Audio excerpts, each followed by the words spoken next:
Thank you for joining the Doctor Whisperer. I am your host, Sharon Feckety, and I am happy to bring you a show where we talk about the business of medicine. I hope that you enjoy it. Please feel free to share, subscribe, and pass it on. Enjoy the show. Hello, everybody, and welcome to the show. So happy that it is June, so that means it is Pride Month. And I get to have a great conversation with a friend who I met through business, which are my favorite types of friends. Preston Scott is here with us today. Welcome to the show. Thanks, Sharon. Hello, everyone. Happy to be here. Okay, so I reached out to Preston because first, there's many reasons. I'm going to tell a little story about why I loved Preston from day one. Can make me blush right away. I walked into a Working Women of Tampa Bay event at a bank many years ago, and he was my welcome committee. And there was something, when you're in business a long time, you can just notice somebody who is genuine and gracious and understands really the power of the introduction into anything. And Preston had that, and I was like, who is that? I need to know who Preston is. And he paid me really no mind for quite some time. And then, see how he's not denying it? But truly, was always impressed in how he would run events, prepare events, make everybody feel comfortable and included. And that is not common. So I have an eye for that. And I thought I would start with some kudos. He didn't pay me for that at all. Thank you, Sharon. It's very sweet. Well, that's true. I remember meeting you very, very much so, and very fortunate to have you as a friend in my life. And it was meant to be. It was certainly meant to be. So since then, there have been many other reasons why I have liked Preston and respected Preston in business and in life, because you tend at times, when the moment strikes you, to say things that we need to hear. We meaning I, we meaning in business, in life, because it's vulnerable and it's raw and it's true to life. And of course, when we are having conversations like that, people respond to them well. So I am specifically talking about, I think you know, that Facebook Live. Yeah. Why don't you share a little bit about that? Well, that was at the beginning of the pandemic, really. It was June? June 2020. Yeah. Sounds about right. It was right after George Floyd had been murdered. And, the whole nation was in turmoil and all this type of thing. But many of us were working from home, and I had just started. And I started this practice of meditation. It was like a little thing I found on Audible. I think it was like a 21-day meditation practice. It was like 12 minutes a day. And it was really therapeutic for me. I go to therapy and all that kind of stuff too, but it was just something, while we're getting ready for the day. And I just had like this real vision, clarity situation when I was practicing. And I just felt the need to share that with everyone. Sometimes I do that. It was random. It was a random moment, but very powerful to me, and it really was all about us being rooted in our humanity together, and how if we just focus on, healing ourselves and developing ourselves, that we would find that connection within each other to be stronger. And that's what I was sharing. It was an emotional moment. It was. It was beautiful. Yeah, thank you. I've always been vulnerable from the day I was born, and it's not something that's foreign to me. And I think you and I share that as we've gotten older, we've realized, I shouldn't say older, as we've grown and matured. Yeah. We realize how powerful that is to connect, to share, to relate to people, and to make them feel included. Yes. So, Yeah, and it really resonated not just with me, but with many that were watching. Yeah. And I, of course, am always asking Preston to do more, but there are certain things in the business world that can cause one to pause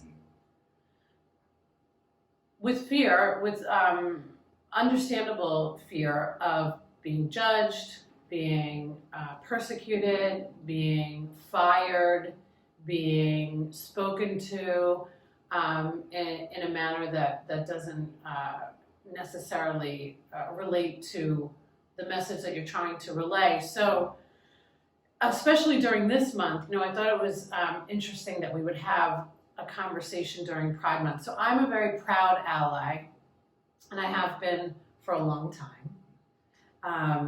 And I was at the Rays game for Pride. And I had just gone to Equality Florida Gala, and just not just putting the rainbow or the colors around my logo, which was something that we were discussing just yesterday. Because with that comes, I feel like, a responsibility. So I want to just set this up that I don't have a lot of the financial means to be a big, say, sponsor of an event. I've always been a friend sponsor to Equality Florida. I've always done a lot of shows talking about pride and LGBTQ community, just making sure that somebody from the outside is speaking about it openly, because I don't think that sometimes there is more than just, as we were talking about yesterday, just putting the logo out there with the colors of the flag. So, Preston. For sure. And I could say, I've been very fortunate that I've worked for like the last 11 years, organizations and leaders who embraced diversity, equity, and inclusion, really.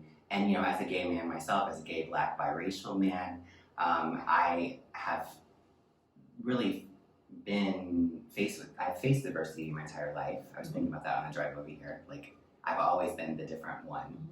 And it was nice to actually, as I matured into my career, to not be afraid to be myself. And I know that that's not the case for a lot of people in a lot of specific industries that are really traditionally, you don't talk about yourself or your family or your life or whatever unless it fits the book, And I've been very fortunate and blessed to have had the opportunity to be myself and to be represented by leaders who embrace that and are allies as well. Talking about the rainbow specifically, this year, I think, is the most expression I've ever seen of the rainbow on logos. I mean, going through LinkedIn, I was actually kind of confused at one point. I was like, wait, is that the same logo? I mean, literally, people are imprinting, overlaying the rainbow in their brand logos, which is not easy to do, as you all know, media. It's expensive, and it's also, a big marketing shift. I mean, I highly doubt many of these colors are in their standard brand colors, right?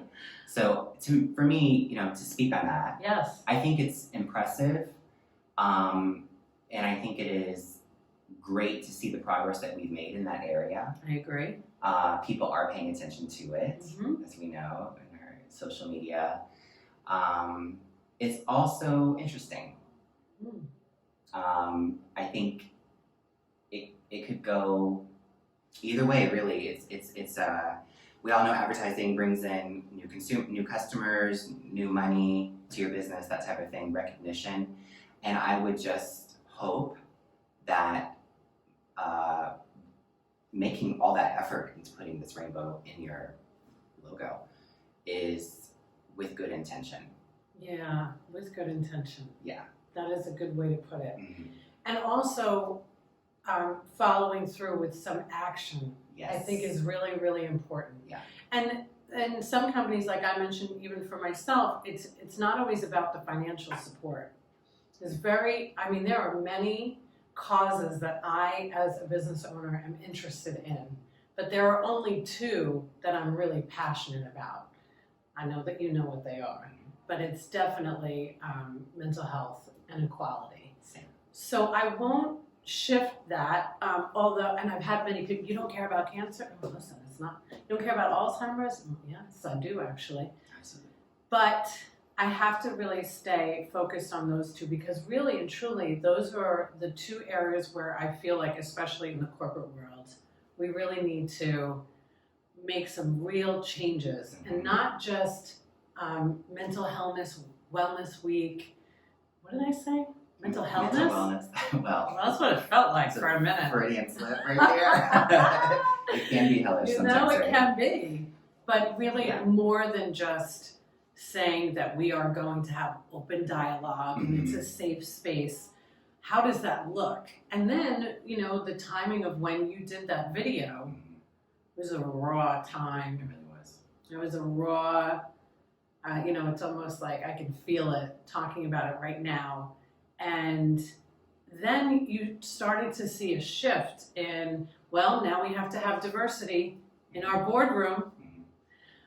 And man, oh man, I will say that I had many white people like myself come to me and ask how we can attract more diversity in the workplace, and mostly in the financial institution. Yeah. Institution being, no, okay. There's a lot of rules around that industry, which I understand. I have the luxury of being an entrepreneur and being my own small business owner. I can say whatever I want. It's not the case. It's not the case for you, Preston. Well, it is. I'll say this. Okay. Personally, I've always, spoken my mind on issues such as these. Yes. I think in the business area, it really comes down to the leadership. Yes. And what the leadership is willing to recognize as issues. Mental health, obviously diversity, equity, inclusion, very big topics and important issues. It also comes down to who your shareholders are that may have an influence on what you decide to speak up about. Right. And I will say, honestly, I think that there is a lot of progression, especially like in banking, for example, to promote more women leaders, more people of color. And as we do that, I think we'll see the shift really actualize into something to see the results of it. I feel like I'm speaking very circular, but it does take time. I mean, you can't be a diverse organization overnight. You can't diversify your financial portfolio overnight. Right. It takes time for you to understand, what you're investing in, period. But I do see that there's progress, and I think people are listening more to their associates, people who work for them, and their customers. Yeah. And if they don't listen, I think that's where we're going to see negative results, because generationally speaking, I guess I'm a millennial, the oldest millennial. I'm 40 now, almost 41, but these younger Gen X,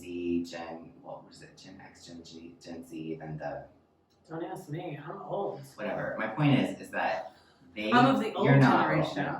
But they are so much smarter and aware. Yes, aware. Yes, and bold. recognize. Yes. And no matter what bill is passed about what words you can say, these kids, like my niece and nephew, my nephew's he's going to be a senior next year, and my niece, I believe, is going to be a freshman in high school. And I was just sitting around talking with them. The words, the phrases, the theories, the social justice issues that they're aware of, the impact on climate, impact on, fat shaming, like everything. Image, following the money, all this stuff, they are on it. They are on it. And really passionate about seeing the world be a better place. Yes. So if you look 20 years forward, when I'm 25, hopefully I'll be able to retire, the shift of what is important to us, even as a country and a world, is going to change drastically. Yes, it will. Because people are paying attention to how we treat each other. Yeah. And, back to the business side of things, if you don't have a leader who's listening, then eventually they will be replaced. We interrupt this awesome podcast to share with you about our sponsor, TIE Technology. TIE Technology was founded with the thought that every customer deserves exceptional customer services. So if you know of any company that has a phone system where the auto attendant doesn't really sound good, you press 1 and you think you're going to go to a live person, but you end up with a broken recording, it's probably time that you call TIE Technology. And if you mention this podcast, you will get the first 3 months for free. So make sure you mention the Dr. Whisperer podcast show. Check them out. By a leader who does. No matter how strong of an influence shareholders and major owners of companies are, it's inevitable and impossible for them not to see the importance of DEI. Oh my which goodness, is, yes. Such a heavy concept in itself. I mean, it takes time, and diversity, equity, and inclusion are 3 separate initiatives. And it is, it's very important, that topic that you brought up about it taking time. This is an overhaul that isn't going to be solved by a hashtag, right? And we have to think more about how you're going to strategize these leadership forums, these conversations within your organization, within your hiring, and how does that happen? I know how it doesn't happen. It doesn't happen by talking to, I just said this the other day to a business colleague. I said there were some things being said that I very matter-of-factly responded by saying, well, you would not say that if I was a Black woman. You wouldn't say what you just said if I was a Black woman. And I would encourage you to have that conversation so we can get through it and not keep talking. It's like this weird gossip, uncomfortability when race is brought up or white privilege is brought. I'm not uncomfortable with anything because of my background and because I've had great leaders come before me that have taught me, probably helped that I grew up in New York a little bit, just saying. But I've had diversity and encouragement around that from the time I was a little girl, when my dad used to bring me into work, and he, as the boss, said hello to the person that worked at the deli, the person that was operating the elevator, and the CEO and the doctors. That made a great impact on me as a child.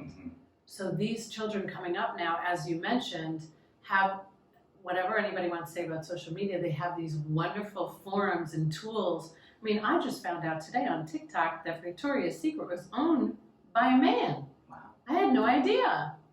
Interesting. Isn't it though? Yeah, that made me pause, So we're finding these things out in a way that not everybody's comfortable with, because a lot can be said about people that don't like social media. And I think it exposes a lot.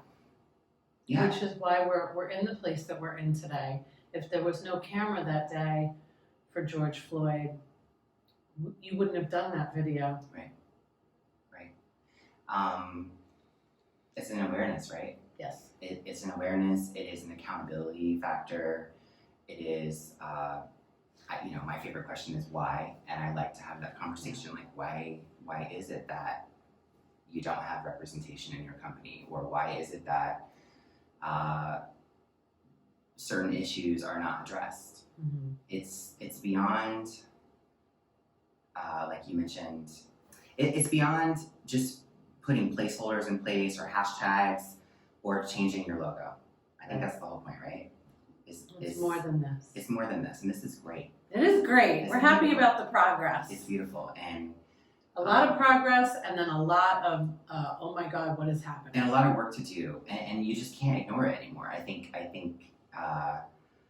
it obviously always starts with yourself and your own biases and those type of things. But stopping and listening, like you said, and acknowledging people, like going around. The best leaders I know, they say hi to everyone. There's no, I mean, you're not the Queen of England, like you're not representing the state separately from yourself, or your entity separate from yourself. We all, if you're working for an organization, you're a part of it. You're representing it every day in everything you do. And that's not a bad thing. It's a great thing. It's a great opportunity to connect with people and really value them. And this is certainly within the business of medicine. It is very important that the medical industry too starts to have trainings coming in about how to talk to patients that are transgender or bisexual, different, all of it. Somebody needs to come in and train your HR, train your administrators, because the bedside manner, it's a big deal. It's a big deal. And that is a conversation that I've been having for a long time, but it's a very slow shift. So Preston, let me ask you, what can we do? What advice would you give to companies that are being more thoughtful and giving them I almost want to give people a moment of grace where it's like, I haven't done things right, but I'm willing now to be vulnerable enough to say, I need to make a change. What would you recommend that they do? Well, first I would say congratulations that that particular business is even thinking about it, because a book just came out. 76% of businesses have no DEI plan or goals today. So if you're one of those who are, congratulations. Secondly, I would say listen, and what you're going to have to do is create a safe psychological arena and space for this listening. Because if people don't feel safe, they're not going to talk, they're not going to be honest and open and vulnerable about what's going on.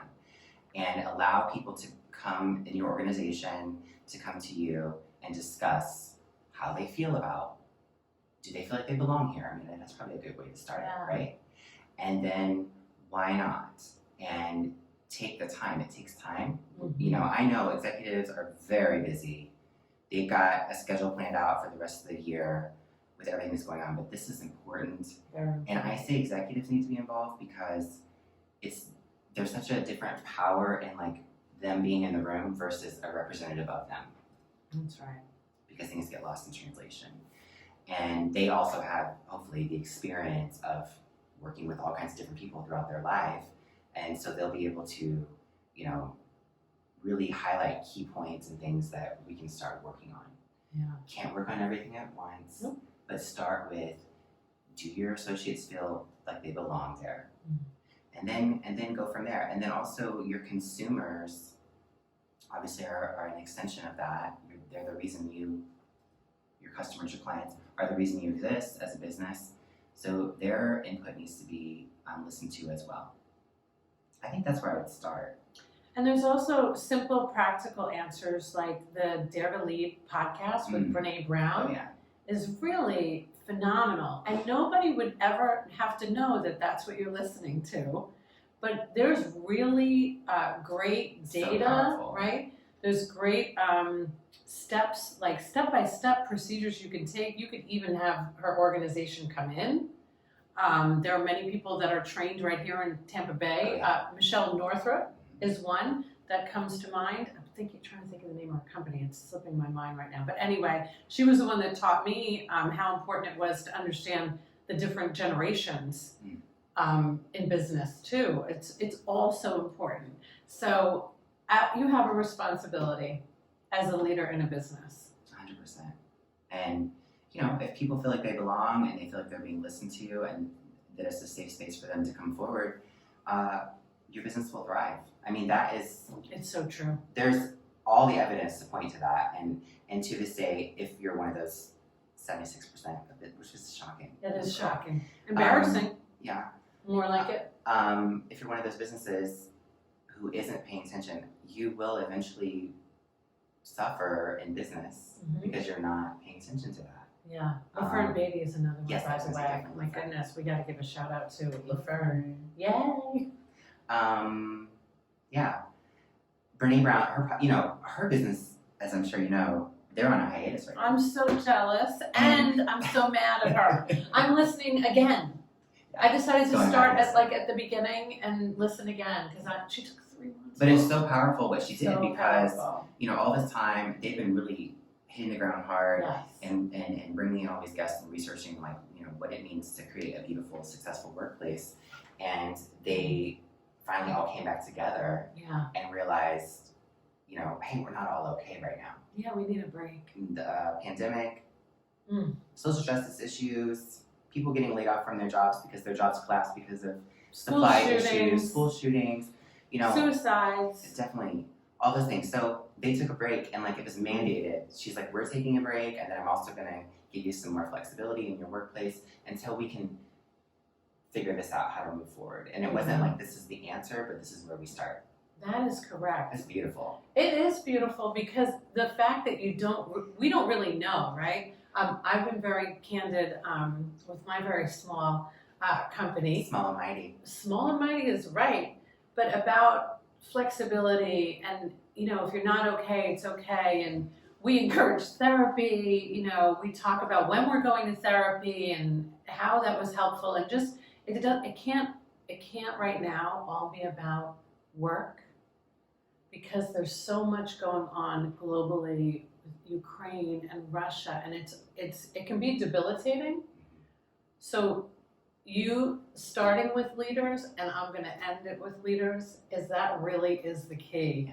Yeah. I know that you have your master's in compliance now. You've taken your career so seriously and you wanted to continue your education so you can continue to make an impact, but your ability to speak on and being such a diverse and fabulous human being just helps. Thank you. And I would love nothing more than anybody that might have questions to reach out and ask us, because I think these conversations they're just too important not to have. Absolutely. And I'm glad June gives us an opportunity to raise this flag.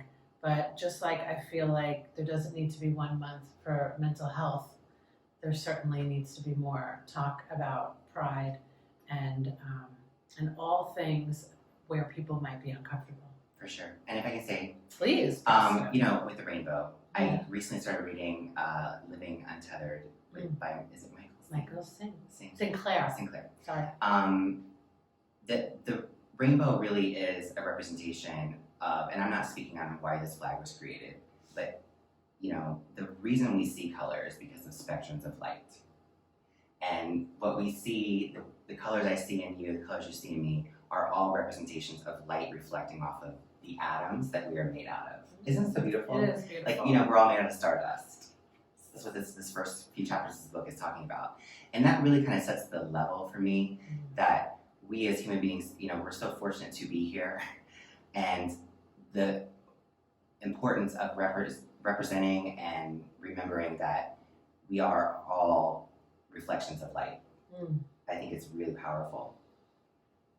Right? Yeah. I mean, it blew me away when I listened to it. I recommend everybody listen to that book on Audible. It's great. Of course, But Audible only. to me, that's what a rainbow is. Yes. It's not about LGBTQI plus rights and representation only. It's about the fact that we're all reflections of the light. I can't wrap it up better than that. So thank you for joining me, Preston. It's my pleasure always. Bye. Bye. So don't forget, if you mention that you've seen the show or listened to it on the podcast, mention Thai Technology and you will get 3 months for free.